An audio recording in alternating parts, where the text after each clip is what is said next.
This channel does not promote any violent, harmful, or illegal activities. All content provided by this channel is meant for an educational purpose only. বিষয়টা নিয়ে বলছেন সেটা কোন আদালত শুধুমাত্র অভিজিৎ গাঙ্গুলি যে ষড়যন্ত্র রচনা করেছিলেন তার আদালত ছাড়া সুপ্রিম কোর্টের দুটো বেঞ্চে আমরা মামলা লড়েছি।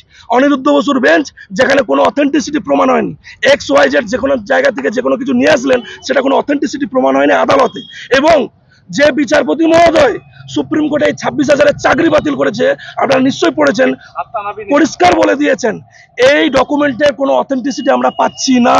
তার জন্যই কোড অ্যান্ড কোড আপনাদের ভাষায় বলি আমাদের ক্যাটাগরিকে ওনারা টেন্টেড বলতে পারেনি।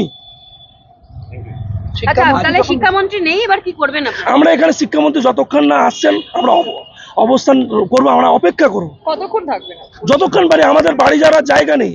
আমার বয়স 40-এর দোরগোড়ায়, আমার বৃদ্ধ বাবা মা আছেন, ছোট শিশু আছে, স্ত্রী আছে।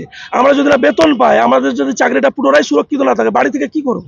আমাদের রাস্তায় থেকে নাম খেয়েই মারা যেতে হবে। অযোগ্যদের কি তালিকা পাঠাবেন কিনা ওটা ওনার ব্যাপার, কিন্তু আমাদের নাম কেন আসছে না সেটার জন্য আমরা দাবি জানাচ্ছি।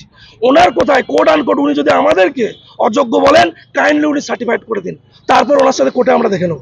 এসএসসি সার্ভারের যে নাম্বার আর নাইসার এক্স এমপ্লয় পঙ্কজ বনসালের বাড়ি থেকে যে উদ্ধার হয়েছে হার্ড ডিস্ক, তাহলে আমরা এই পঙ্কজ বনসালের বাড়ি থেকে হার্ড ডিস্ককে সত্য হিসাবে কি করে মেনে নেব, যেখানে সুপ্রিম কোর্ট সেটাকে নিয়ে প্রশ্ন তুলেছে। তাহলে আজকে এসএসসি বিভিন্ন কোর্টে হলফনামা দিয়ে জানিয়ে দিয়েছে যে উদ্ধারকৃত যে হার্ড ডিস্ক সেটা সঠিক না বেঠিক সেটা ঠিক করবে কোর্ট। তাহলে সেই জায়গায় দাঁড়িয়ে আজকে হঠাৎ এসএসসি কিসের ভিত্তিতে এই বিভাজন তৈরি করলো, কোন দূরভিসন্ধির জায়গা থেকে এটা করলো? এটা সম্পূর্ণ অনৈতিকভাবে করা হয়েছে, কারণ অনুমানের ভিত্তিতে কেউ কখনো দোষী হতে পারে না, যা ভারতবর্ষের সংবিধান এবং আইন বিরুদ্ধ। এসএসসি যে তথ্যের ভিত্তিতে এই লিস্টটা তৈরি করেছে, কোন তথ্য? সেখানে দেখলাম আমরা দু রকম ডকুমেন্ট তৈরি করা হয়েছে, একটা হচ্ছে আপ টু থার্ড কাউন্সিলিং আর আফটার থার্ড কাউন্সিলিং। তাহলে কাউন্সিলিংটা কোন তথ্যের উপর বেস করা হয়েছে? এসএসসি তথ্যের উপরে। আজকে যদি দুটো তথ্য থাকে, দুটো তথ্যের মধ্যে যদি অমিল লক্ষ্য করা যায়, তাহলে নিশ্চয়ই এটা নিশ্চিত যে একটা তথ্য ভ্যালিড, একটা তথ্য ইনভ্যালিড। কোন তথ্যটা ভ্যালিড, কোন তথ্যটা ইনভ্যালিড সেটা প্রমাণ করবে কে? আদালত। আদালত এখনো কিন্তু সেকেন্ডারি তথ্য যেটা পঙ্কজ বাক্সাল বলা হচ্ছে সেই তথ্যের এখনো সঠিক সত্যতা যেটা এটাই অরিজিনাল অথেন্টিক কোথাও বলেছে, কোনো অর্ডারে বলা আছে?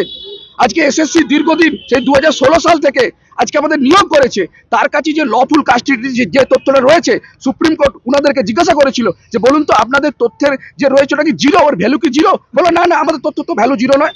তাহলে আপনাদের তথ্য যদি ভ্যালু জিরো না হয়, যেখানে আমরা ফার্স্ট ফেজ কাউন্সিলিং এ আমাদের নাম রয়েছে, আমরা মেরিট লিস্টে রয়েছি, আপনারা আমাদেরকে চাকরি দিয়েছেন, আজকে হঠাৎ কি করে বলছেন আপনাদের তথ্যে তো আমাদের কোনো সমস্যা নেই? তাহলে কোর্টের কাছে বলুন, আপনারা এই সঠিকটা আমরা জানতে চাইছি।